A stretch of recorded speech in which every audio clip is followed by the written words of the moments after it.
Okay, good morning. I think we've got a quorum. Welcome to the City Council Bond and Budget Workshop. I'll call us to order and turn it over to our city management team. Christiane's going to kick us off, but I hope you had your coffee. We only have 105 slides that we're going to try to run through here. Since the council's going, we have our break next in July. This is the last work session, so we're trying to get as much in as we can. You can thank Jay because it was like 155 slides till Sunday. And he was like, this is too long. Okay, good morning. Thanks for joining us for Combined Budget and Bond Work Session. I'm Christy Ann Simmons with the Fort Worth Lab. We have a tight agenda today, so I'm just going to kick us off quickly. Just a reminder of where we are in the budget process. So here in mid-June, the departments have just sort of presented their proposals and recommendations to the city management team last week, so they heard all those as a group for the first time. So our team in the Fort Worth Lab will continue to work with the department and city management through the rest of June and July to get us to the recommended budget in August. So we still have a ways to go, but as you know, with these early work sessions, we like to bring you along the way on some of the big topics where we need feedback. One of those topics is fees and rates. So the city has a number of fees that it levies for a variety of purposes. The fees and rates we're talking about today are really like the big rock fees that you think about, like general population. So water, wastewater, stormwater, environmental and solid waste, and then we'll talk about streets as well because many of you wanted to talk again about a dedicated funding stream for streets. So those are the 4 fees and rates topics we'll talk about in the work session today. We'll have a minute to talk about budget responses if you have questions, and then we'll move into bond. So really quickly, just for level setting, this is a current snapshot in that first column of the fees we're talking about today, fees and rates. I try to say both, in the current fiscal year. So this is a typical Fort Worth household and how the fees stack for them. So you'll see water and stormwater at the bottom in purple, and then you see water and wastewater, and then you won't see orange for street maintenance until you get to the Austin bar. They're the only city on this particular chart that has the street maintenance fee. So right now, Fort Worth has lower combined resident charges than Dallas, and with Austin, we don't know what everybody will propose for next year, even including us, because again, we're early in the process. But this is just sort of context, so as you start to see some numbers and figures today in the deck, you'll know sort of how we compare as of now. So with that, I'm going to start with environmental. So I'm going to invite Pam Rambo-Sexton, who's their very new assistant director doing this presentation today, to talk about solid waste and environmental.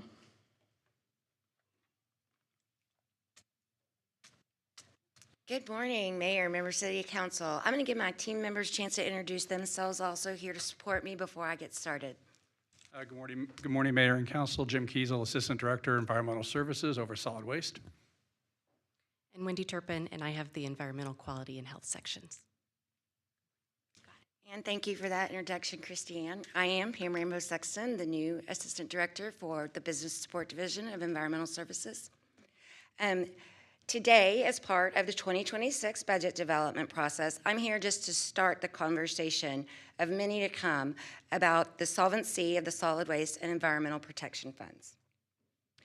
Today's presentation is meant to lay the groundwork with the history and the challenges that prompt us to recommend rate increases and fee increases for the funds.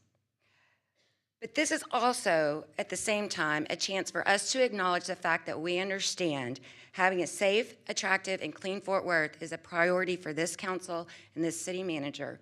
And we know how important it is for the residents and the business community, but also because of the impact it has on the hundreds and thousands of visitors we get every year, which Val reminded me is evidenced in the cleanup efforts that are already underway and planned to come for the 2026 FIFA World Cup. So quickly, the Environmental Protection Fund is a fee-based special revenue fund.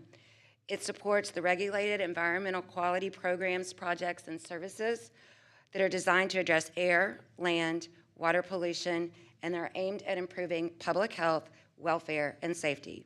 We do that through mitigation, remediation, and investigation efforts with the programs you see on the slide. These programs are also help ensure that the city and the community achieve all our local, state, and federal environmental rules and regulations. The Solid Waste Fund, that's an enterprise fund that is that provides trash collection and disposal, recycling, and other related services to ensure that the city has consistent, reliable solid waste options. It's collected on a rate for service basis. It's worth noting that we have a diversion-based solid waste system aimed to encourage waste reduction, reuse, recycling, and composting. What's also not mentioned on this slide, but as part of the solid waste fund, is the operations of the city's southeast landfill, the Sweet Streeper program, and support for roadway maintenance through the annual solid waste fund transfer to transportation and public works from fees collected from haulers. So to start with the Environmental Protection Fund, when it was established, the original rates for the EPF were approximately 50 cents. So what I'd like to draw to your attention on this slide is that in its 29-year existence, the fees for the Environmental Protection Fund have only been increased once. That was in 23, excuse me. At the current rates and estimated account numbers, the environmental protection fees are expected to generate between $16 and $17 million in fiscal year 2025 without a rate increase. The challenge that creates is that the current capital needs for heavy-duty equipment in particular continue to go unmet. And while the current service needs are being met, there's no capacity for increased services or increased demand on current services or to support other related programs like the Good Natured Green Space Initiative. It's also increasingly difficult to address remediation for spills and releases that are often unexpected and can be very costly.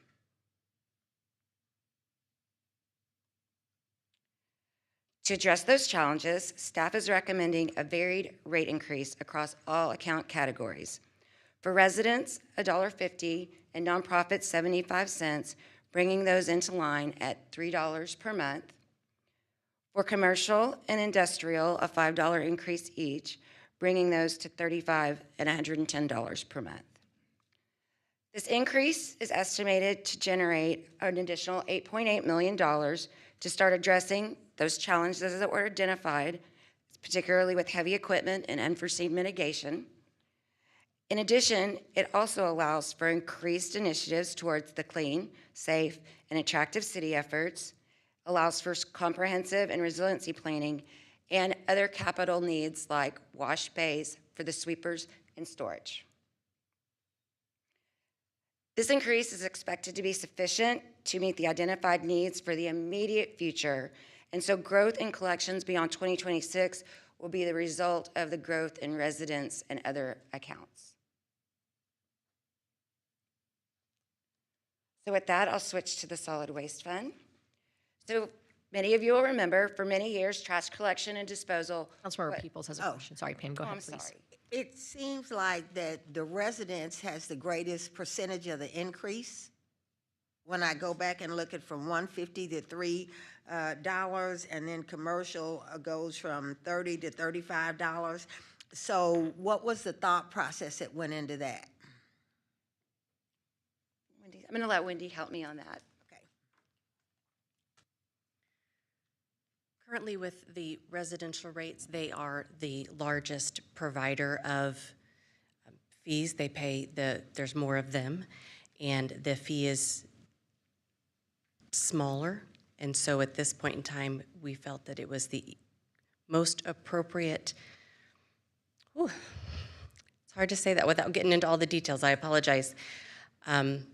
We tried to spread the proposed rates across the largest variety of businesses and our residents. So what we did there is everything that the Environmental Protection Fund addresses all of the residents, everything that we do from all of our prevention and all of our remediations addresses the entire city of Fort Worth. So we wanted to make sure that the entire city of Fort Worth had an opportunity to put some funds into this program. That's the best way of saying it. Forgive me for my stutter there.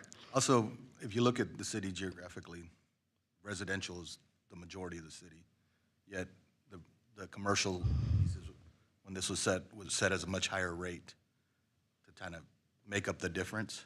And so there's been basically a subsidy going on for all these years. And so this is just a proposal at this point. We want to get feedback from the city council on what things you like and don't like.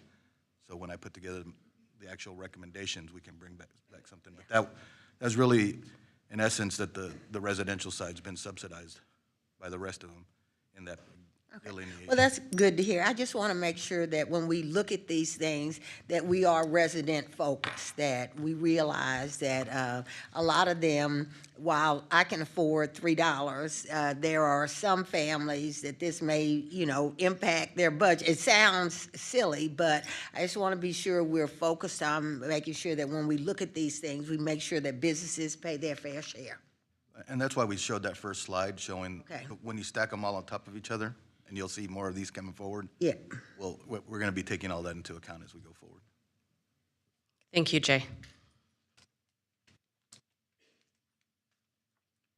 Okay, so now switching to the solid waste fund.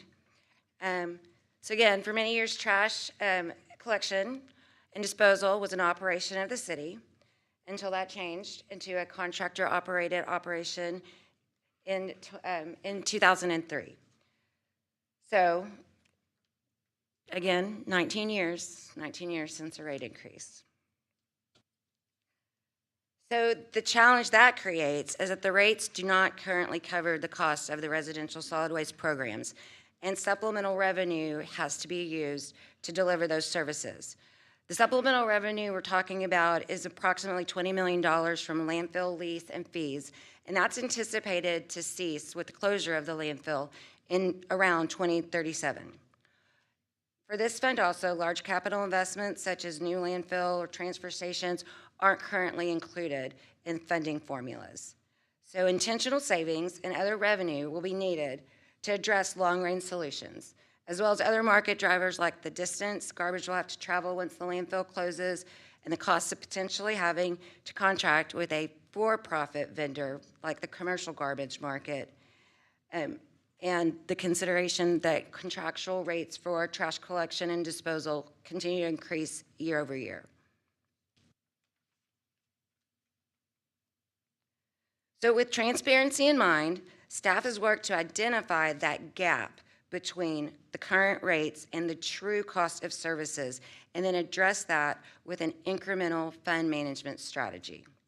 We're avoiding any single significant balloon rate increases to the residents and addressing the long-term solvency needs for the fund.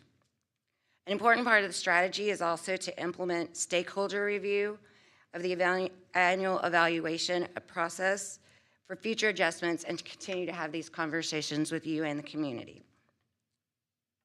So in this slide, you'll see that the current gap ranges from $6.84 to $12.45, increasing incrementally as the cart sizes increase. As far as rate increases for solid waste ratepayers, we've also got a varied tiered system that continues to support that diversion strategy. The rate increases for residential is $1.25, taking it to a total of $13.75.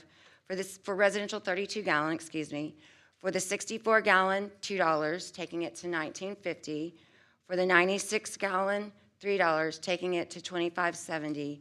And what you see on your screen for additional carts is a blended rate, because it's actually dependent on the specific cart size that you select for your additional cart.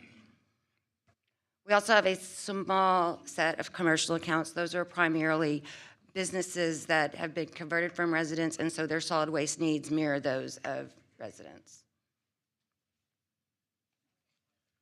Excuse me, if I can interrupt you for a second. I'm looking at this right there, and I don't see a breakout or breakdown. These are trash cart rates? Trash cart rates, yes, sir. Okay.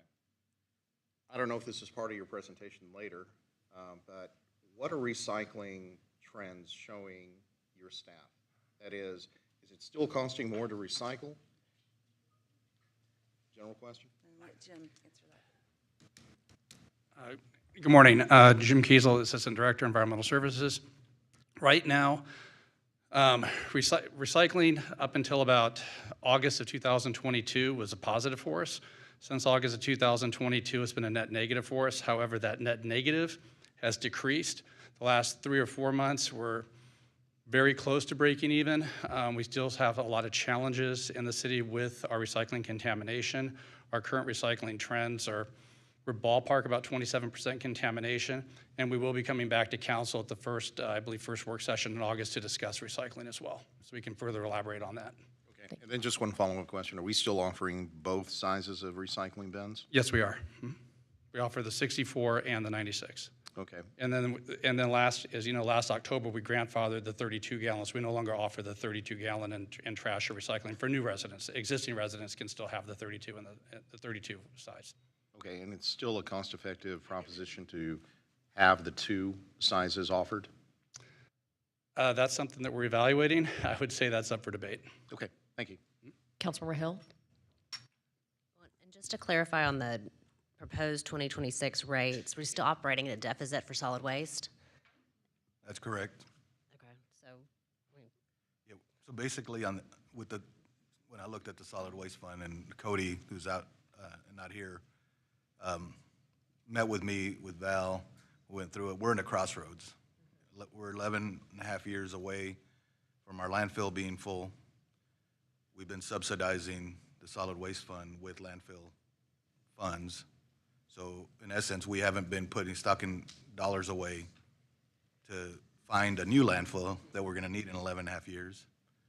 And so we're at a crossroads where we need to make up that subsidy, and we need to decide, and it'll probably happen, we'll be bringing that forward to you in the next series of meetings in the next 12 to 18 months.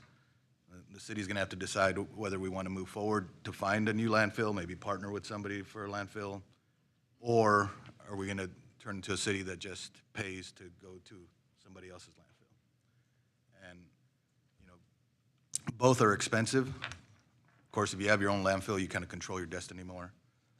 But there's some studies going on right now to determine what makes the most sense, and so we want to bring that back.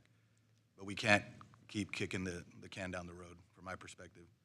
And so we need to take these steps. I also know it's not feasible to just try to increase it that full amount that you saw on that first slide on what the gap is. And so this phased-in approach, creating a committee like the water department has, where residents actually work with the staff on what the annual increases should be, is part of the process that we're putting in place, what we'd like to put in place.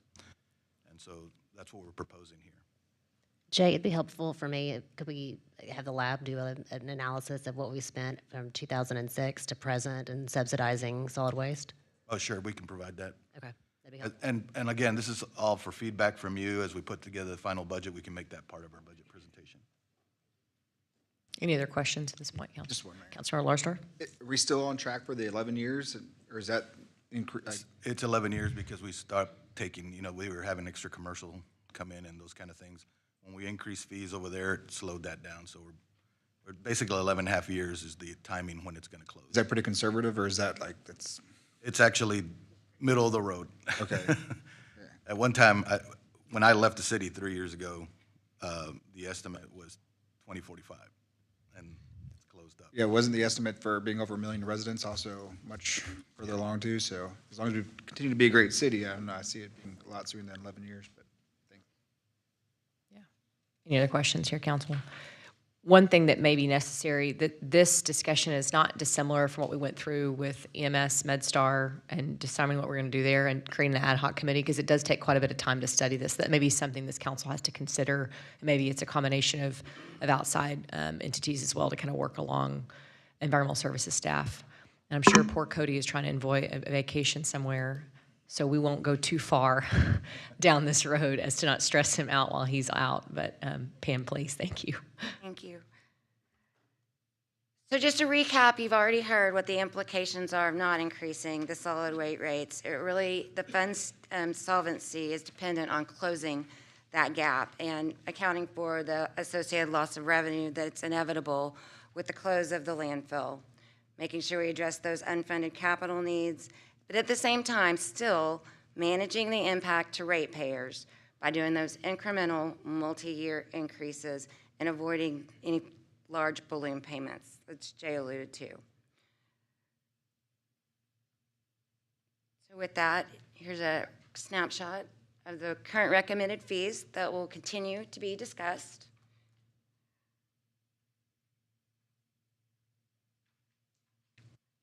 Thank you, Pam. Questions from council? Just one. Councilman Larsdorf? Thank you.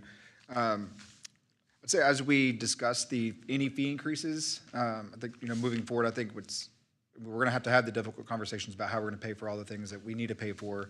And I would, for District 4, I would say a lot of the residents, if they knew exactly what they were getting with those fee increases or the revenue from those fee increases, I think that's incredibly important to really paint that picture clearly, like, hey, with this extra money, this is exactly what we're getting. We're getting 19 new street sweepers, or we're getting X, Y, and Z. So it's very clear.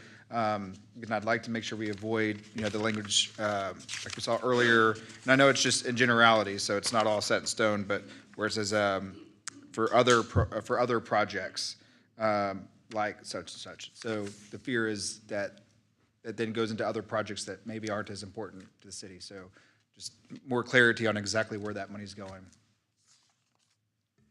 That's good feedback. We can delineate the specific types of projects that would be used. Councilmember Beck and then Councilmember Hill. Thank you. So I think kind of perfect timing, one of the IRs that we have today is an update on the illegal campsite cleanup. And so I know that the way we fund those cleanups is through our Environmental Protection Fund, and it's also how we fund all of our litter abatement. And so how much, when you came out with this fund, with the increase, when you went back in the magic box and tried to figure out, what the best dollar amount was, how heavily did our homeless camp and litter abatement program factor into the need for an increase, if at all? I'm sure it did factor in because we know that's going to be an increased need. I'll let Wendy give you details. So each Upspire crew that we would like to hire is about $200,000 a year.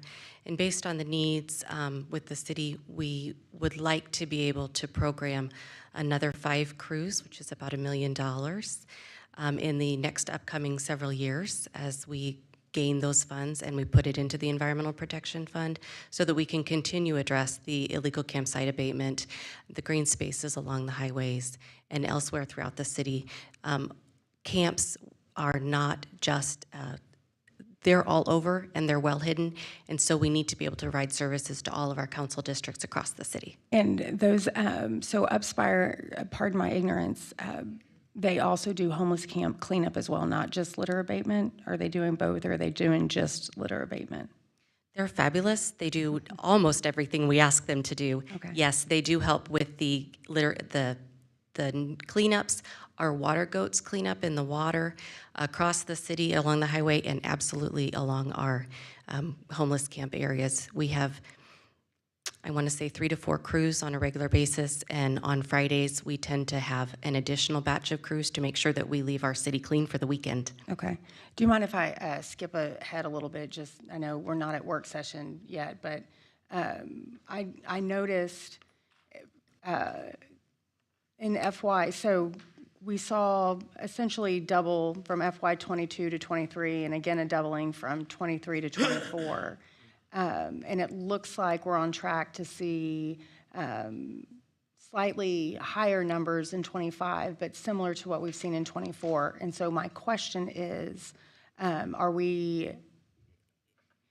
is that number not increasing because we're at max capacity for what we can clean up, or is that number not increasing because we can expect, roughly speaking, a stabilized number of, year over year is about 5,000 to 6,000?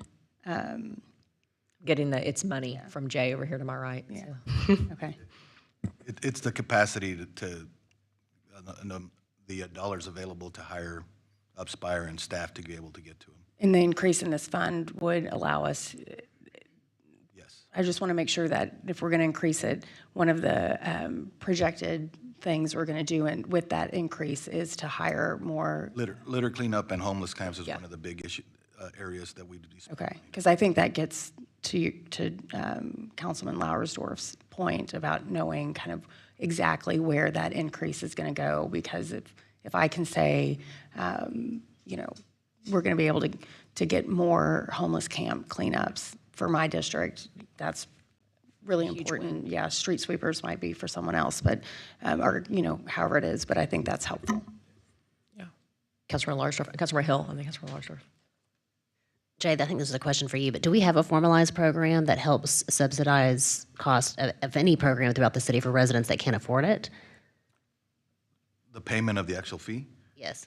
I don't believe, I know there's one in the water department where donations are taken.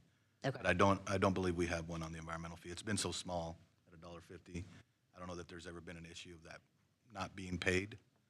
And again, the $3 is a recommendation right now, right? And as we start looking at everything and stacking things up and we get the final TAD appraisal and what that looks like, there'll be an evaluation if $3 is going up, 100% on that fee is the right thing to do or not. Okay, I think I was going up, like thinking more of the trash carts. I mean, if we were able on the to trash fully pay for cover the cost that it costs the city to provide that service, is that an option for us to look at? I mean, similar to what we do for the water department. I mean, we don't I have to think answer we that can, today, I think but- we can institute a program like that, but yeah, currently we don't have an option as far as I know.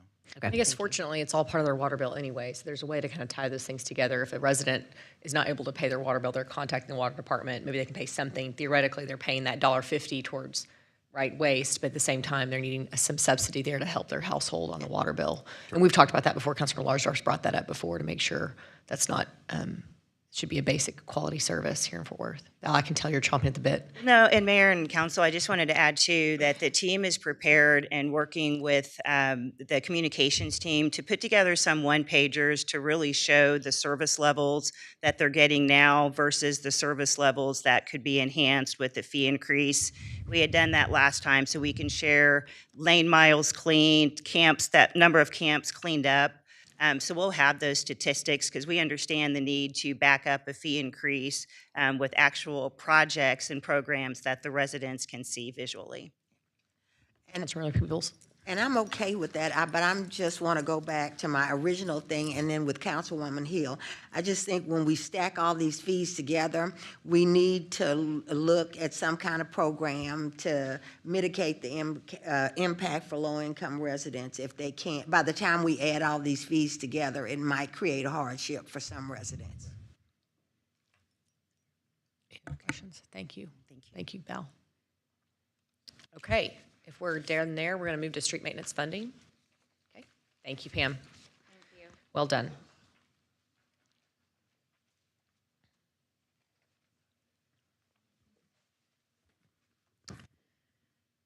Hi. So I'm glad to be back today to talk again about our street maintenance funding issue. This presentation was requested by council at our last work session for me to come back and talk about all the funding options, including what the fee would look like again. And so for today's presentation, I'm going to just really quickly highlight the purpose of this initiative again. Then we'll talk about all the funding mechanisms that are available to us before I go into property tax and the street maintenance fee mechanism in more detail. At the end, I'll provide you a comparison of these funding mechanisms. And then lastly, I kind of want to give you a third option, which is a combined approach. Most of you have seen this now, but to highlight the purpose of this initiative again, our citizens survey showed that street maintenance is our highest priority and lowest satisfaction city service. And we know that our street condition is continuing to deteriorate and that we are underfunded. So in 2024, we did our analysis, and the top two boxes are kind of the key points from that analysis. We should be spending on average about $98 million per year for a network our size. And with the existing funding that we had at that time, the remaining funding need, or that gap, was $66.1 million. So that's what we are trying to find. The mechanisms available to find that funding are shown in this table. These are the primary sources of transportation funding.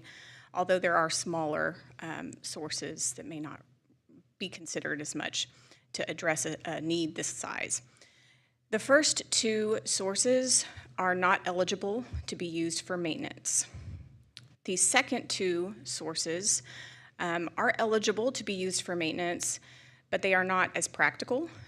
Grants aren't reliable for planning purposes for maintenance. And then sales tax is already maxed out, so this would require that we cut other programs to offset that revenue through things like CCPD or transit funding initiatives. And so, going to focus on, for this presentation, primarily on the bottom two transportation funding mechanisms. And I'm going to start with property tax, which I'm going to continue to show in orange throughout this presentation for clarity purposes. This is eligible for maintenance, and this is where we are currently funding our street maintenance at $38.8 million. That $38.8 million is 3.35 cents of the tax rate. If we want to use this mechanism to fund the gap, that would be about $59.2 million, or almost 5 cents additional to the tax rate. If we fund it all through increases, that would be a total for street maintenance of 7.25 cents of the tax rate. It is possible to cut programs and not just increase the tax rate, but since 7.25 cents is more than the current tax rate, even if we cut all programs, we would still have to increase the tax rate some. So this mechanism requires hard decisions, and so let's talk about what the option would be for a street maintenance fee. This is also eligible to be used for maintenance. It creates a stable revenue stream dedicated to street maintenance. It does not require a public vote, but it does require council approval. Big picture, I wanted to just introduce this topic with, what is a street maintenance fee? It's similar to the other utilities that are shown here. We pass on the charges based on the usage of those systems to our property owners. So for water, the usage of that system is assessed through the water meters for each property. For our stormwater utility, the charges assessed are based on the usage of that property measured through impervious surface. And then for streets, the fee would be assessed based on usage as expressed in traffic demand or traffic generation of that property, as determined by land use and square footage. This is not a new concept. Several cities in Fort Worth have a street maintenance fee, or did I say in Fort Worth? I meant in Texas, have a street maintenance fee. Most of them are smaller than us just because we're big, but Austin is about the same size as us. They've had a street fee since 1992. And most recently, last year in 2024, Waco added their street fee. Not all of those fees are the same if you look at them. They're structured differently, they have different components. And so as the city considers this option, there's options and decisions available to us on how we set this up. First would be the fee structure. We can just have a variable fee component, which is that usage-based component, or we could also have a base fee plus the variable component. The base fee is something that's seen a lot in water and wastewater utilities. Even if you don't use your water that month, you're going to get some minimum bill, and that base fee is usually to cover like the administrative costs for each account, so billing and collection. Another decision point would be the number of categories that we might have in our fee. If we have fewer categories, it really helps in the expectation and the simplicity of our fee structure. Most businesses know where they would fall, what their square footage is, and what to expect from their charges. However, if we have more categories, it does give us more granularity in our traffic generation, but more complexity. So there's a balance to be struck there. And then also, each of these cities have different kinds of exemptions, and I'm showing some of them here. But any exemption that we decide to move forward with would equal a revenue loss that would have to be offset through increased rates for other categories. So these are decisions that would have to be made throughout the process of developing a fee. And in order to have final rates, these decisions would all need to be made. For the purposes of looking at this mechanism, though, I need to show you something. So what I'm showing you is the very preliminary, incompleted traffic generation analysis results from Freese and Nichols. They were under contract until April of last year, and they had begun traffic generation analysis using our specific Fort Worth land use GIS dataset. And they had started assigning all of our over 300 properties to categories. And they stopped in April when we decided to move away from developing a fee and towards funding it through property tax. So while we know that this is incomplete, and there's some assumptions in this, I'm still going to show it to you, and I'm showing it to you as a range, because I know that those fees would change as some of these decisions and options were made. And so this is a good starting point just to show you where our potential fees could end up. This shows that at $66.1 million in revenue, the single-family rate could be as low as $4.50. I'm also showing in that last column the revenue percentage for each category. So if you look at the residential, the total is about 25% of the residential revenue. And then the commercial percentage categories total to 60%. And then all other categories make up that remaining 15% of the revenue. And this is similar to the revenue distribution for our existing stormwater fee. You can imagine developing something like this and doing it well takes some time.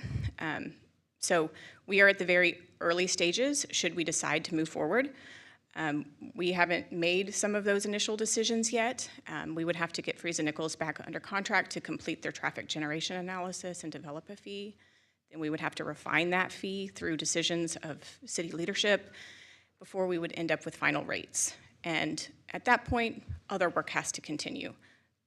Program development, project development, public engagement, and very importantly, the water department's billing integration. In that, there are some variables that could affect the timeline. They are changing softwares in the water department, but we think that, realistically in general, you're looking at a 12 to 18-month timeline to develop a fee. Councilmember Beggs, you have a question? So the potential rates gets us, the slide before, gets us to the $66 million. So that gets us, and just so I'm clear, the total dollar number we need annually to really tackle our maintenance is $66 million, correct? That was the gap. The gap. That was the gap, yep. And the total annual need that we should be spending on maintenance is $98 million a year. Okay. Repeat that again. The total that we should be spending every year is $98 million. As of '24, when we did that analysis, that meant with our existing funding level that the gap was $66.1 million. This assumes that this fee would fill the full gap. Right. By 27 when you would actually put it into place. And then the ranges, the variable ranges, are you giving us a range in which we could set, because 450 to 6, how do we, I see ranges, but then I see a dollar amount, so can you? Yeah, I had a dollar amount, but I made it into a range for the presentation because I didn't want to give the impression that these dollars were firm. Okay. It's still an incomplete analysis. We know they'll change. Okay, So so if, I built buffer in. okay, so for example, if we did the low end of each one of those, would we still get to $66 million, or does that, do we need to be somewhere? Because you've given us a range up there, but we don't have a range down at the bottom, so I'm In just other words, the $66 million projected for the low range or the high range or somewhere in between? correct. You're pushing me to a commitment, but I will tell you that the early incomplete analysis that does have some assumptions, and not all properties have been assigned to categories, was showing the lower end of the range would generate $66.1 million. All right, thank you. Councilmember Flores and then Councilmember Peoples. Okay, going back to your slide where you had the street maintenance fees of other cities in Texas. Of those, and they were implemented at different times, how do those methodologies compare to what Freeze and Nichols are doing here? Very good question. So in order to generate something and have a starting point for discussion, they had to make an assumption of some of these decisions. They assumed that we would have a variable fee without a base fee component, and they increased the number of categories from what we previously showed, which was 7 categories, up to 10 categories to give us a little better traffic generation granularity. Yeah, you anticipated my next question, so more of a reliance on variable fees then. So these other it is, compared cities. the fee structure is based on usage, and so it does require that we put the appropriate traffic demand on the appropriate traffic generating land uses.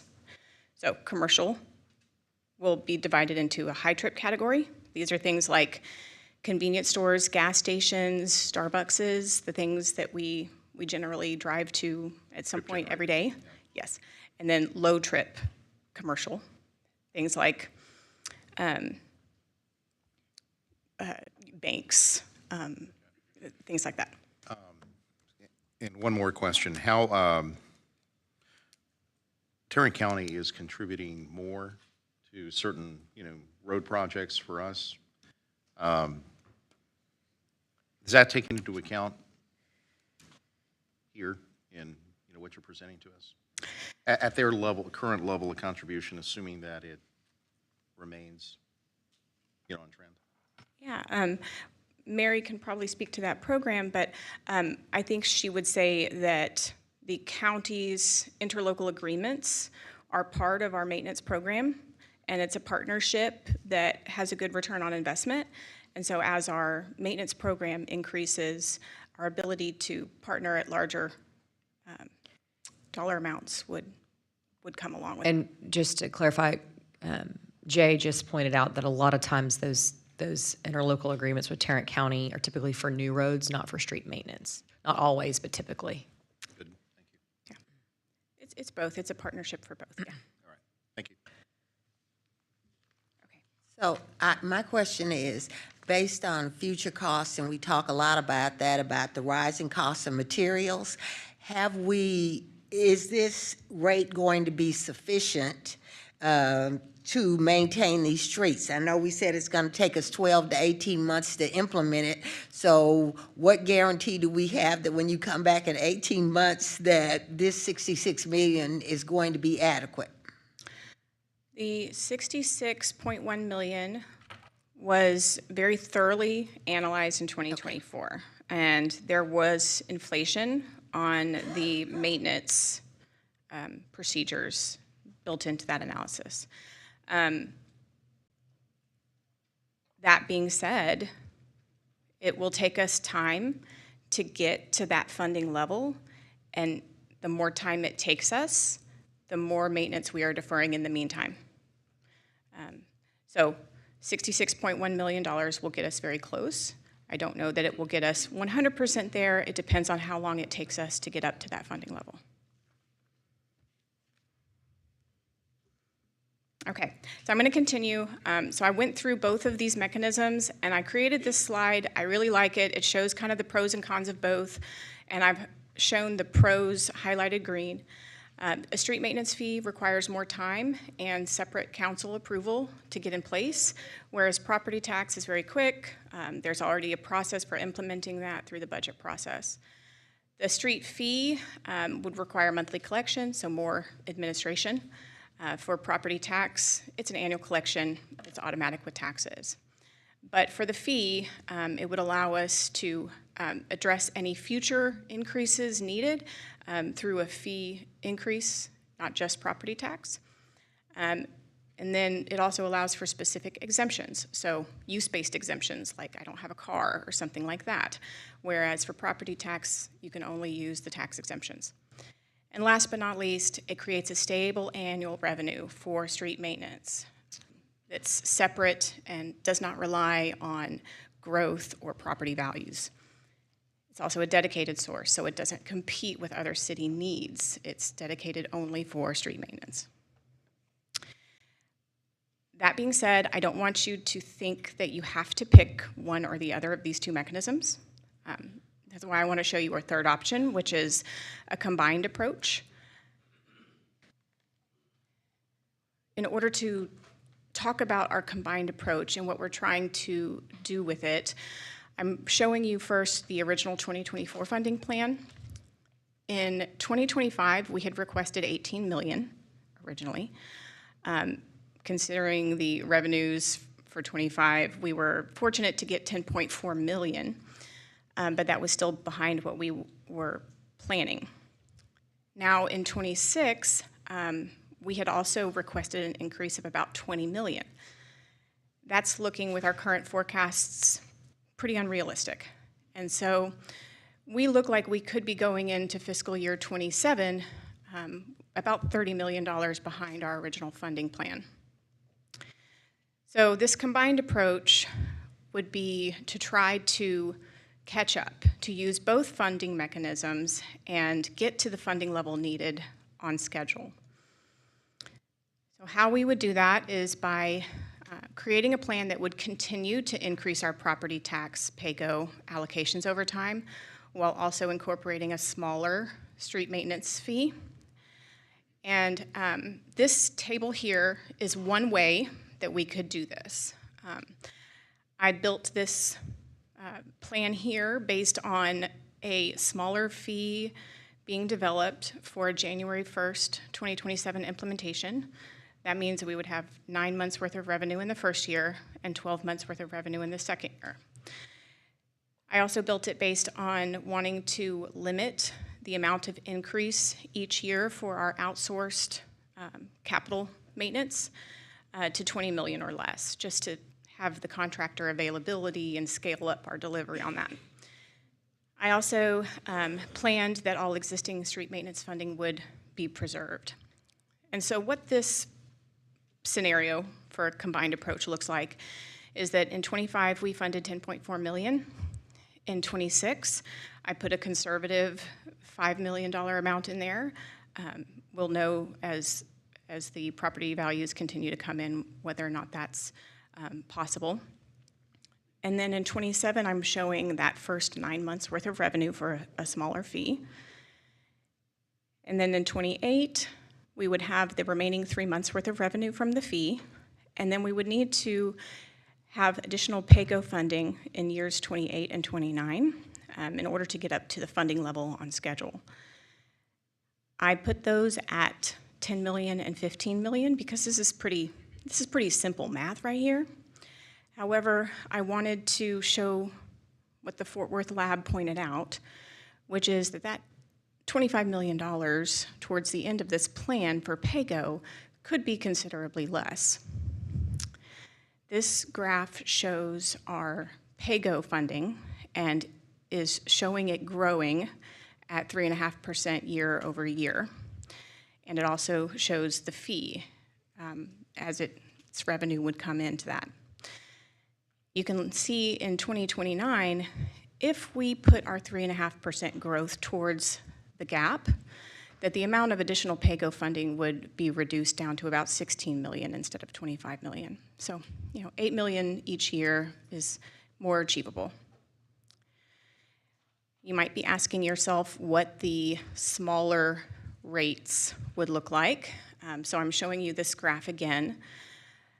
What we've done is we've capped the single family at $2.50, multifamily at $1.50, and then senior residential at $1. And then we've adjusted proportionally down all the other business and commercial rates. So this means that we could generate that $37.1 million with these rates that I showed in the combined approach. So to kind of summarize this combined approach, I think that it's a benefit that the majority of our street maintenance would still be funded through property tax. However, adding the additional source of revenue would allow us to have a more flexible approach in the future as additional funding is needed, whether we could increase the funding through property tax or the fee. It would also allow us to move towards more equity because the fee is structured to where it shifts the cost burden towards the users that use it most. And it provides us a dedicated source that kind of codifies and preserves for future years that we are prioritizing our street maintenance funding. It reduces our reliance on property values and growth and achieves the main goal, which is delivering for our residents a timely resolution on this issue and being able to save the city money in deferring maintenance and reducing our future bond funding needs.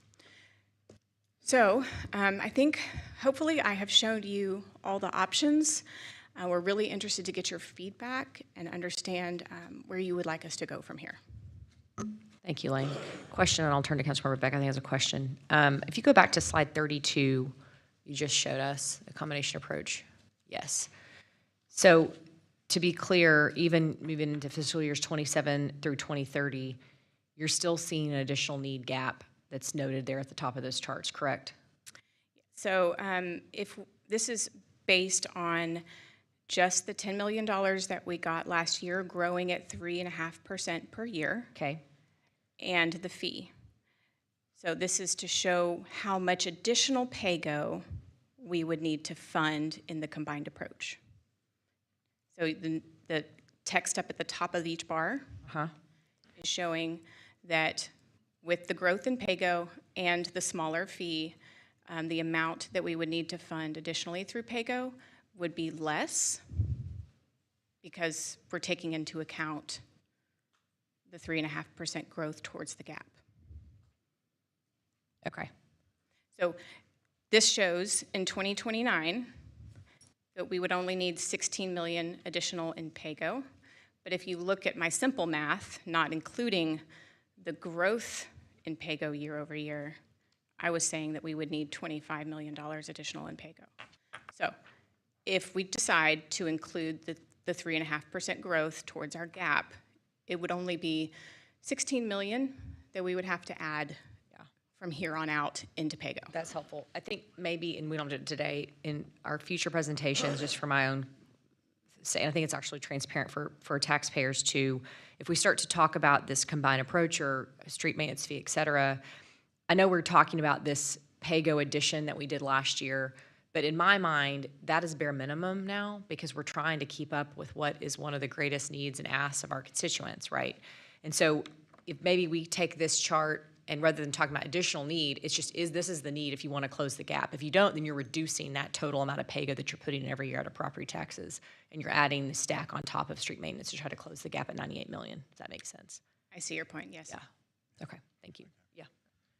So what I like about this chart, and this is the actual hybrid method, is what I would recommend if we came back with this, that it allows the opportunity for the city council on an annual basis, based on what appraisals do, based on what the economy's doing, to select how you fill that gap if the gap's grown from year to year, on whether or not there's an adjustment to a fee or additional PAYGO is available to fill that gap. It adds a tool to the toolbox. I mean, our gap is 66 million. I don't see that being filled in 1 year by anything. The rates associated with that would be high. The amount of pay-go needed for that would be high. But as you move toward closing that gap, you have this tool that we currently don't have to address it, either from one tool or the other, depending which one makes sense on that given year. Councilmember Peoples. And I was just going to say, I was looking at page 28 at the variable rate range, and then I went to page 34 and on the partial funding. If we, you took the lower end of the partial funding, for the partial funding. I did. So if we could close some more of that if we went more with the mid-range. It was like single family was $4.50 to $6, and then you did $2.50. So if we made it 3, I mean, we could play with those numbers some. That gives us some wiggle room. We absolutely could, yes. Okay, which would mean that we could increase our estimated revenue. Yes. Any other questions from council? Councilor Larsdorf and then Councilor. So I guess back on slide 21, and since we're all just kind of spitballing and throwing some hypotheticals out there, and just discussing things, on the, well, I guess talking about the citizen survey, since I think we all agree that the street maintenance is definitely highest importance and lowest satisfaction right now, we talk about it the most. Do we know where public transportation fell on that citizen survey by chance, or transit? I do not. I can go look at that. I'd be curious to see where it fell, because I know over on side 21, where on the sales tax piece, it said eligible but not practical. I think we proved with the EMS that Fort Worth can do the very hard lifts and hard tasks, and our staff is definitely capable. I mean, I don't know what that even looked like as far as the sales tax and the public transportation, what that looks like, and if it'd be better use for street maintenance across the board than transit. But I'd just be curious to see what that even looked like, or how that would even work. I think the Fort Worth Lab could probably help in providing you some information as a follow-up to that. I believe the transit funding is funding for Trinity Metro. And I'm not sure how much they could reduce that amount. Well, I mean, speaking for District 4, I mean, we'd definitely trade public transportation for better streets. So, I mean, that's just, again, for us. I know it's going to be important in other areas for sure. And we've had this discussion before as far as using on-demand and reducing need for certain lines because it's, be more cost-effective in that way. And then where could we use those additional dollars?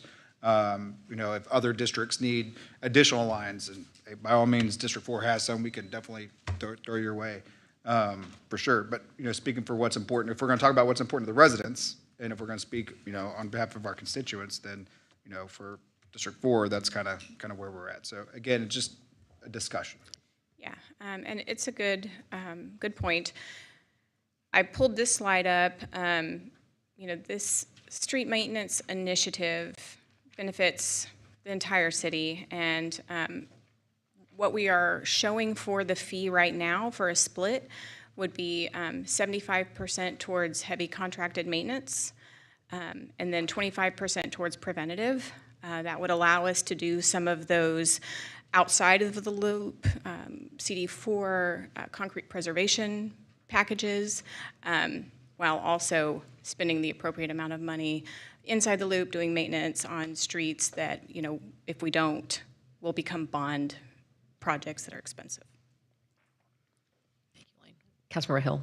Just a follow-up question to Charlie's question. I think for the lab, can you provide us a breakdown at the next session on all of our commitments through sales tax currently, and if we have any future commitments? Thank you. Councilmember Flores. Generally, I'm not prepared to really throw out any sort of number scenarios right now, but it's apparent to me, and I think most of us here, we need to consider, an additional course. Yeah. Right. We're not really gaining the ground we need to gain. That's correct. On these street maintenance and replacement issues. So something that has to be done, and I agree with the mayor. We need to make sure that our residents do have adequate time to consider this because it does fall on us to make that decision. Any other questions? Thank you, Lane. Great job. I just Sorry, want to Councilmember Beck. record that I'm not comfortable moving anything from transit. When you talk about street maintenance and longevity, a robust public transit system is how we reduce the overall need for our maintenance. It gets cars off the roadway. It keeps us from having to build additional miles of roadway to relieve congestion. So just for the record, since that was brought up.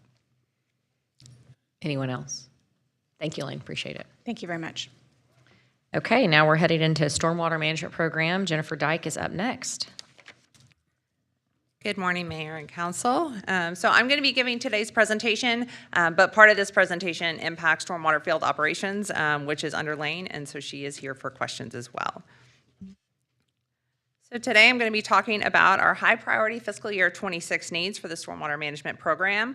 We'll start with a brief reminder about our program background and our highest asset funding needs, and then go into more detail about our highest priorities and how a potential stormwater fee increase could help us with these, and then what the benefits and implications of this potential fee increase are for our community and our ratepayers.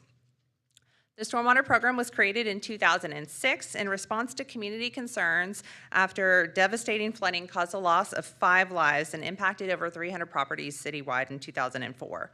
The program works to achieve Council's strategic priorities through our mission to protect people and property from harmful stormwater runoff. The utility fee provides a dedicated source of revenue for stormwater work and is paid for based on the amount of impervious surface on each property. Properties in the city are subject to the fee except those exempted by state law, which includes state-owned properties and public and private colleges and universities. So our program works to fulfill our mission in 4 main ways. We maintain our drainage infrastructure, we mitigate flooding and erosion hazards, we warn and educate about flooding and erosion hazards, and we review development for compliance with city standards. So the work we do really improves overall community health and safety, advances sustainable growth and development, and improves overall quality of life for our community. So this table highlights 3 of our major assets: our culverts, our drainage pipes, and our engineered channels. The second column shows how many assets for each of those that we have, and the gray columns estimate the cost of our capital needs and the amount of funding we have to address these needs based on our approved 5-year CIP. This shows our high priority capital needs are over 10 times greater than our current 5-year capital program budget. And the blue columns estimate the cost of our annual maintenance needs for the same assets and the current maintenance funding amount. And this shows our annual maintenance needs are over 2 times our maintenance budget. I've highlighted the channel line in blue because channel restoration needs will be the focus of today's presentation. And then the estimates in this are based on known needs and an incomplete inventory of our actual infrastructure condition. They don't take into account also as the city grows and develops that we are gaining more and more assets to maintain. For example, in 2015, from then till now, we now maintain more than 200 miles of drainage pipes and more than 8,300 more inlets across the city. Okay, so as we started to budget for 26, we really focused on our increasing costs, just like everyone else across the nation is experiencing. So this graph, you've seen it before, it shows the National Highway Construction Cost Index, and the significant increase between 2001 and 2004 is reflective of what we're seeing in our capital projects. And so what isn't included here is now the potential impact that these new tariffs might have on our projects as well. So when we focused on our budgeting, the priority for us was really how to mitigate our growing channel restoration needs given these increased costs. So our team is responsible for maintaining around 230 miles of engineered channels across the city, and those are shown in red on this exhibit here. So this includes basic maintenance such as silt removal and vegetation management, and also more extensive erosion mitigation work to restore highly degraded channels and meet original design and safety standards. There's also around 500 miles of natural channels across the city, and those are shown in blue on this map. And there's no dedicated drainage easements, so the city's not responsible for those channels. They're the responsibility of the private property owners. Channel restoration needs are prioritized based on field condition assessments that evaluate conditions to determine probability and consequence of the channel failure, and that's used to determine the city's business risk exposure. To date, we've identified 17,000 feet of capital channel restoration needs. However, the need is likely higher since only 39% of our engineered channels have been condition assessed. Once we identify what our highest priority restoration needs are, we determine if we can address those needs in-house or if we have to have a capital contractor help us with those and perform capital improvements. So our stormwater field operations in-house crews can do restoration work focused on silt and debris removal, and the work they do doesn't change the actual design of the channel. However, we need to use a contractor to do channel restoration if the erosion is so bad that we need to do that engineering design, if we might need additional easements or property acquisition, or if the location is very challenging. Maybe the channel is eroded so close that it's very, very close to a building. So this example here you see is the channel's just very, very close to this property. This slide here just shows several of the examples that we've identified in terms of high priority restoration needs across the cities. You can see we've got needs almost in all of the council districts here that we could fit on this slide. And these channels are the city's responsibility, and as you can see, they're starting to and have already been impacting those adjacent infrastructure, private and public infrastructure. Several of these are right adjacent to roadways and will start impacting the city's road infrastructure as well. Okay, so due to the need for the engineering and design for capital channel restoration is that these types of projects can cost between $4,700 to $6,300 a foot. Very, very expensive projects, but we currently allocate $1 million a year for capital channel restoration improvements. This allows us to typically perform between 160 to 200 feet of capital channel restoration a year. And this means it will take us around 100 years to tackle this known backlog. So our in-house stormwater operations team, they also perform channel restoration around 37,000 feet of both maintenance and restoration combined annually. And their work is more affordable. It costs between $40 to $130 per foot, depending on that type of work needed. And that is a cost range for maintenance and more extensive restoration. But over the last 5 years, as we've seen for everyone else, our equipment maintenance costs have increased 52%, and our equipment rental costs have increased 121%. So we will rent equipment to perform our maintenance requirements if our equipment's going to be down for a long period of time. Additionally, equipment replacement costs have increased by around 30%, and this has really impacted our ability to replace our equipment in a timely manner, and that's why our maintenance and rental costs are starting to really increase.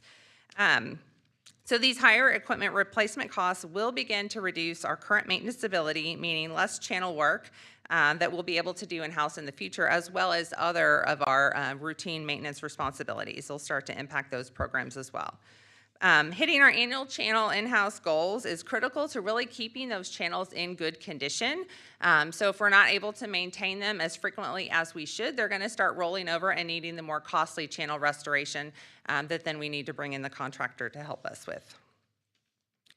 So why is channel restoration important? It really improves public safety by mitigating the risks along these channels.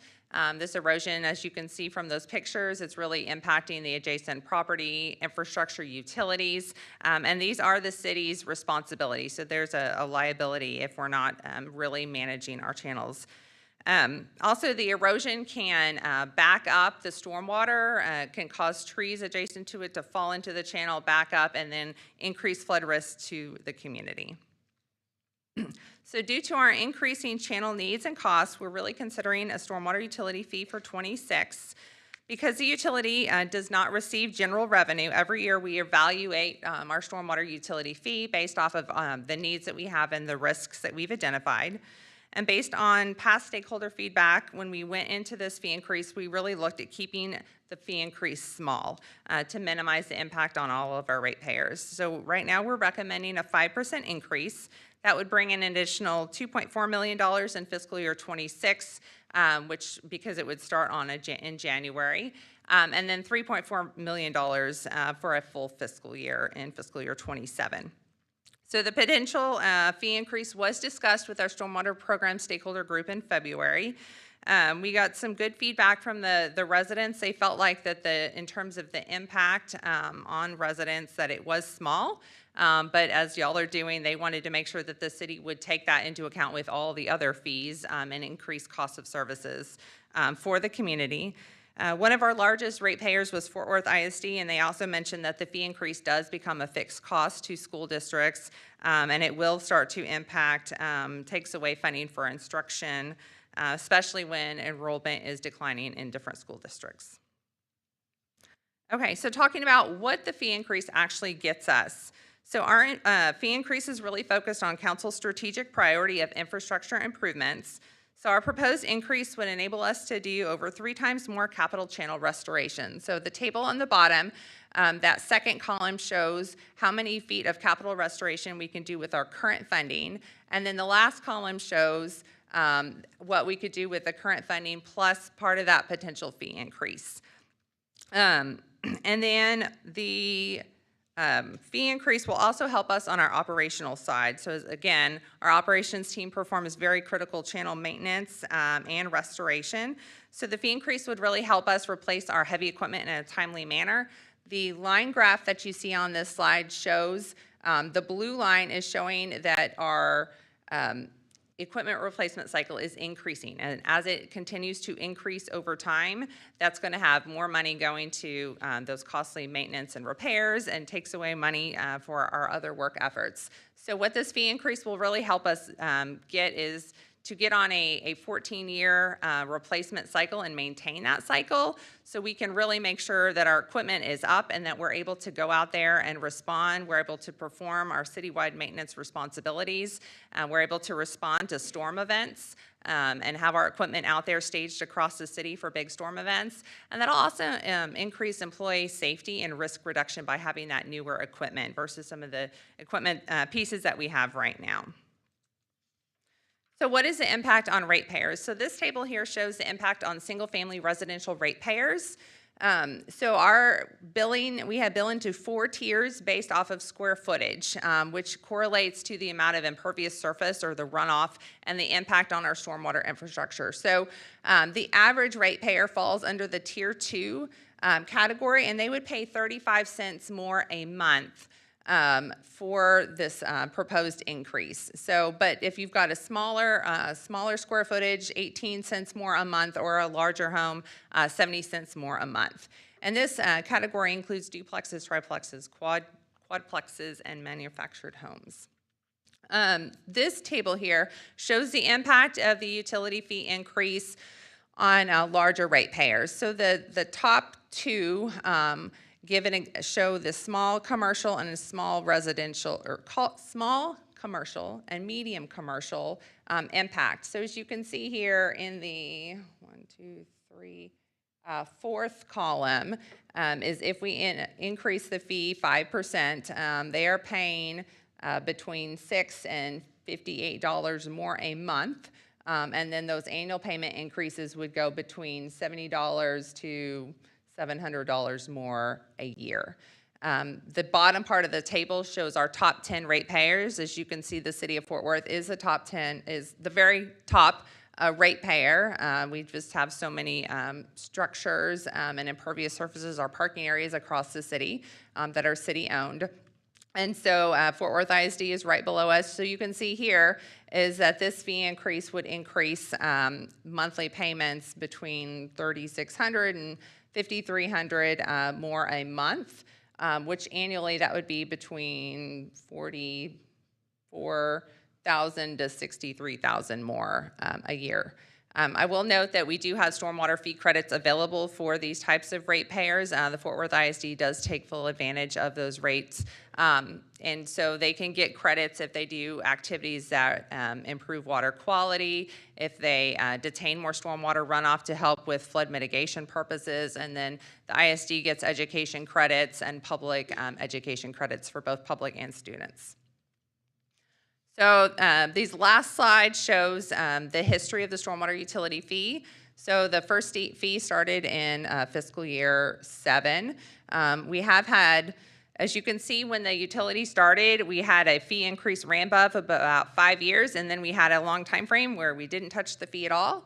The last several years, we have had some fee increases. Just last year, we did have a 5% fee increase, and the funding from that new fee increase is going specifically to storm drain rehab program to tackle those aging pipes across the city and trying to proactively rehabilitate them before those sinkholes form and cause the public safety hazards associated with those.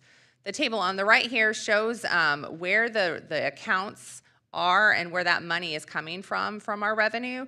So as you can see here, we have more single-family residential accounts, but more of the revenue comes from those non-single-family residential accounts because they have more impervious surface on their properties. So with that, I want to thank you for considering this and take any feedback and questions. Questions from council? Councilmember Beck? Yeah. Because the impervious surface makes such a big difference, has there been any discussion about changing our building code to limit the amount of impervious surface or offer incentives to either residential builders or our commercial builders to use products that are impervious? So yeah, we do have a stakeholder group that is focused on the impervious surface, and we kind of call that the cumulative impact of all of that impervious surface on stormwater runoff. So individually, if you look site by site, there's not a big impact, but if you look cumulatively, there is a large impact. So we have been working with stakeholders over the last several years to try to get feedback on that. We also, at the same time, we're looking and working with stakeholders on the impact of filling in floodplain along the channels, and of course that has an impact too on flood risk. Based off our initial stakeholder feedback, we're kind of advancing that forward first because it's much more straightforward. We've been having a lot of discussions with DAC on that lately.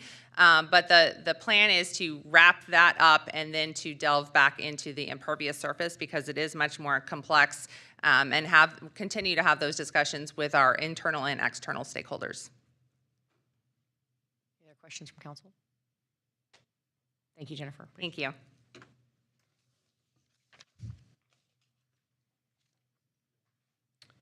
Councilor Blalock? Thank you, Mayor. So we've seen a number of presentations about fees for a variety of purposes and justification for those. Can I get kind of just like a summary? What is the impact in total of all of these for the average household? We plan to do that as part of the budget process, but we can send that in an email. And again, these aren't the full recommendations. These are what staff is recommending from the department on the amount they would need to try to stay up with things. At the end of the day, we'll be evaluating what the city manager's office, as we put the full budget together, what the impact is to the citizens. So it would be, I don't necessarily want to give that full amount because that's not probably what's going to be recommended.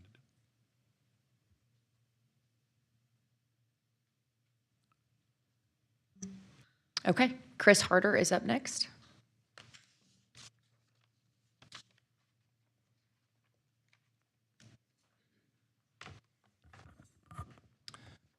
All right. Good morning, Mayor and Council. My name's Chris Harder. I'm the Water Director. It's usually a little early in June for us to be presenting rates, but we had our last retail rate stakeholder meeting yesterday.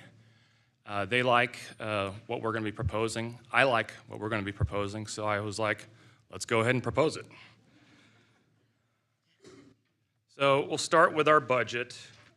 The budget itself is expected to grow by 9.3%.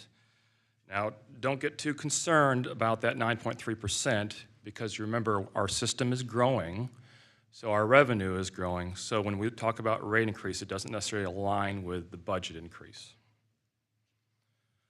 So when you look at that $57 million increase in our budget, this is the breakdown of that. I've presented this kind of a chart before. Normally what you see is the largest increase being capital investment.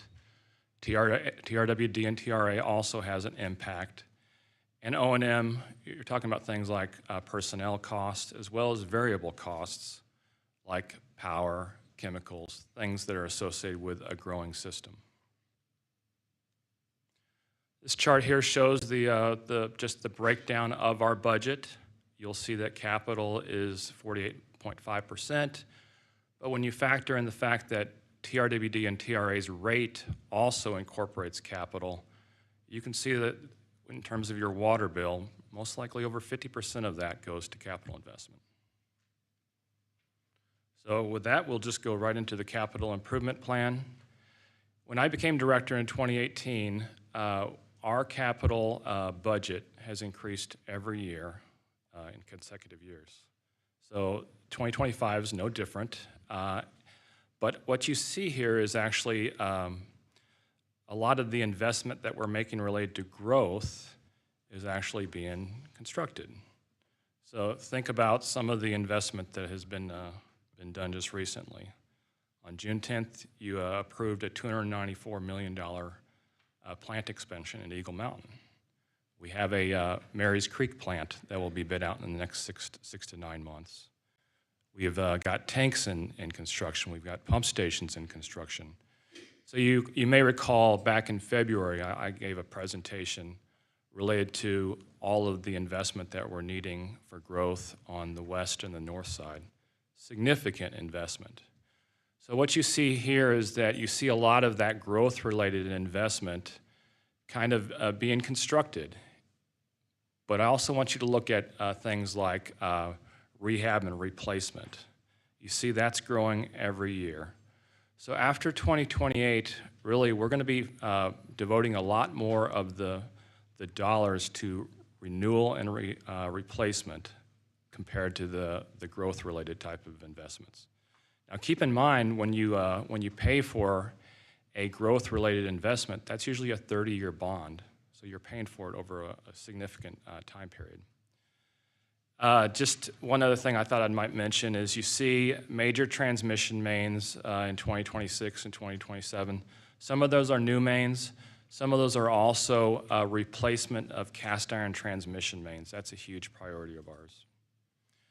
So one of the things that I thought I might mention on this slide is that our reduction in our capital budget beginning in 2029 corresponds to significant investment by TRWD in the Cedar Creek wetlands and other projects.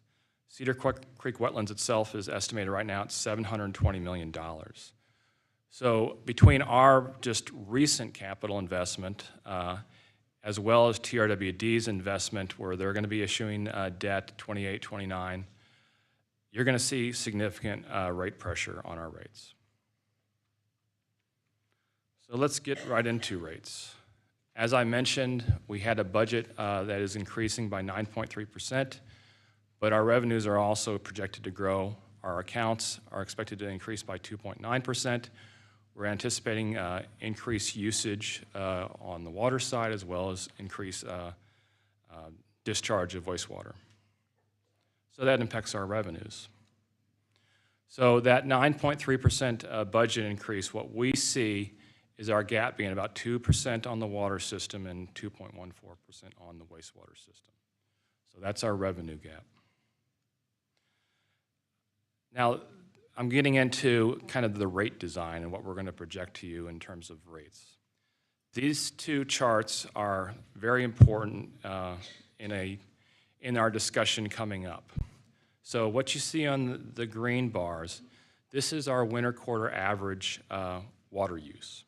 So this is what your sewer bill is based off of. And when you see that, it looks like it's right around 6 CCF. 1 CCF is 748 gallons. So it's about 4,400 gallons of usage. This is during the winter. This is when you normally don't have outdoor irrigation. The blue chart you see is the average water use. That's the average over the entire year. So you can see that it goes from 4,400 to 7,200 gallons per month. The CCF value is 9.68 here. So the numbers that I want you to remember is 6 CCF on the winter quarter average, the sewer side, 10 CCF on the water side. So with our residential rates, they're broken into tiers based off of the usage. So this is what we have in terms of the tiers currently. So the lowest priced water is the water that's used for base water, domestic water use. That's the tier 1. The highest water usage you see, that's generally irrigation water. This, again, we're talking about the residential customer class. So what you have here is you have a tier 2 that goes from 6 to 18 CCF. Keep in mind, what is the average water usage for the residential customer? It's 10 CCF. So what we have right now is a tier that goes well beyond the average water use. So that's what we have right now. This is what we're proposing. We're proposing that our tiers are logically break where the averages are. So the tier 1 will continue to be 0 to 6. We're recommending a change of the tier 2 to be 6 to 12. What that does is it captures the average water use plus a little bit of grace from the 10 to 12 CCF usage. So another way to look at this, this usage in tier 2 is basically double the average of the indoor water use during the winter. Then you have the tier 3 that goes from 12 to 24 CCF, and then tier 4 going to 24. So let me go back. This is what it is right now. This is what we're projecting, recommending to go to. If we do this, well, let me show you what the rates are. So these are the rates under the current tier structure. What we're recommending is that we do not change the rates, we just change the tier breaks to align with the average water use. On the sewer side, we're recommending a slight increase of 4 cents on the per CCF on the wastewater usage. So what does that do in terms of an average water bill? So for an efficient user, and I have those numbers, efficient user, all the usage is within that first tier. So the increase would be 52 cents per month. Typical user, that goes up to the 10 CCF, that's 64 cents per month. A high user is a water usage of 15 CCF, so you're getting into the third tier. That would go up to $4.45 per month. And keep in mind, this isn't something that you're going to see every month. What you're going to see is when you get into above that 10 CCF, right? When you get into the third tier.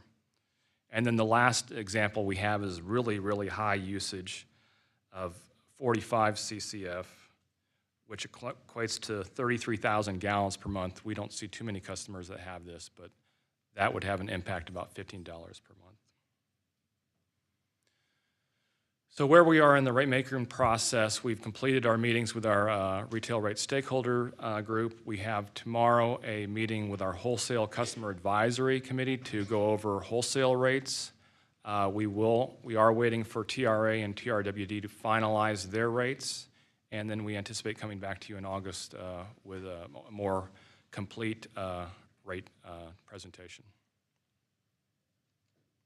Questions? Questions for Chris, Council? Councilmember Flores?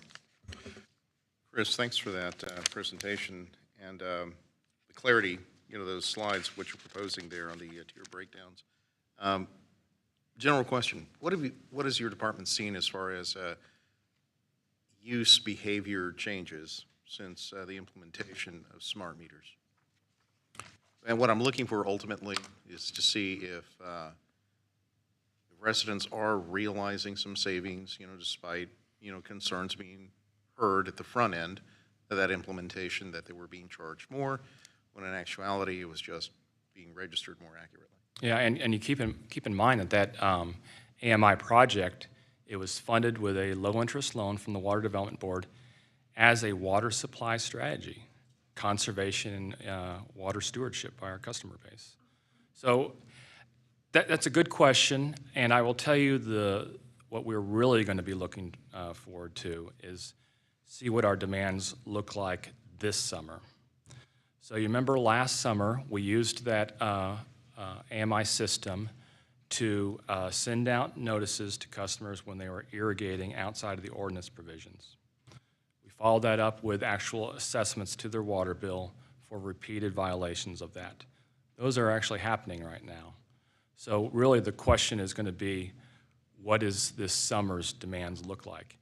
And you think about it, this proposal that we're talking about has a little bit of a risk associated with it, right? Because we're making projections in terms of what the usage is going to be in the first tier, the second tier, the third tier, and the fourth tier. We have to recover our costs, right? So I will tell you that we will most definitely be scrutinizing the data to see just what impacts not only the tier breaks result in, but also just what the ordinance enforcement has resulted in. Thanks. Any other questions for Chris? No? Yeah, Councilmember Beck? Under the current proposal, are we adding any additional capacity for our cast iron repair and replacement program?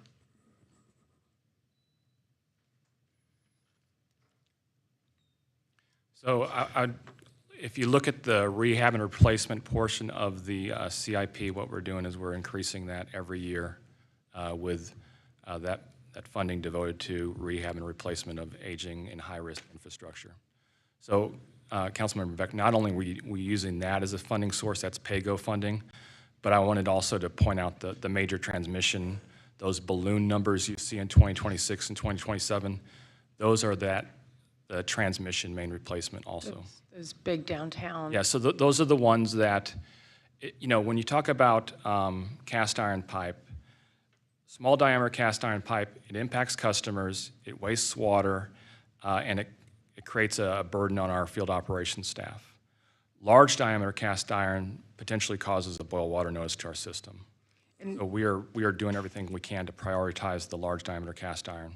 And just for clarity, the pipe that we saw bust on Lancaster, was it last summer, was a transmission? 30-inch cast iron, 1938 install date. And we were how close to a boil order? I had an email crafted to send to mayor and council. Okay. And so is this the first time that we've had major transmission mains as a separate item in? No. So I will say that most of the time when you see major transmission mains, they're growth-related major transmissions. So like the 54-inch line on the north side, these pipelines that we've installed on the west side, those are in that category too. It's just that in addition to that, we're putting in these large diameter cast iron pipe projects that could be $20, $30 million and would be eating up most of the PAYGO if we just use PAYGO to pay for it. Can you, I don't need a full IR, if you could just email me, I'd be interested to know for the major transmission main category, how much of that is growth versus how much is replacement of the cast iron, of our major cast iron transmission lines. Okay. Thank you. Any other questions for Chris? No? Okay. Jay, you want to talk about next steps? Yes, and we're running out of time, and we're going to get into the bond program. Considering that there are 3 council members that are not here, what I'd propose is that staff meet individually with council members over the next couple of weeks if we can. Set up times to go through what we're going to cover on the bond program side to see if we can get consensus that we can move forward, still trying to hit going forward to the public in July. Once we meet with everybody, we'll send out an email communication to the full council on the overall program before we go to the public, just to get consensus that way, if that's amenable to everyone, just because of the timing today and then the fact that we don't have any work sessions until August. Yeah. When you plan on going to the public in July? It would probably start late July. I'm not totally opposed to that. I'll just mention July is the worst time to go to the public. So, I mean, you might as well just wait until August when people are back from vacations and school and et cetera. So that's just me. I know you're trying to meet a timeline, but throwing a few calendar meetings in July really doesn't usually move the needle. I'm with you on July and really August too, through the end of August. It's just hit or miss with vacations and whatnot.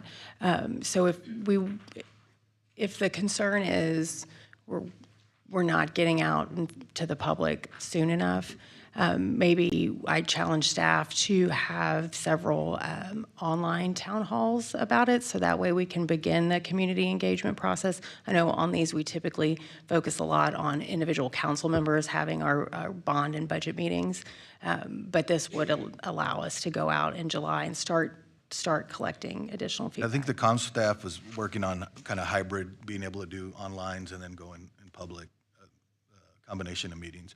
And I think in the past, we've actually started in June, and it kind of depends on the HOAs and those, whether or not we actually meet with them, if they're available.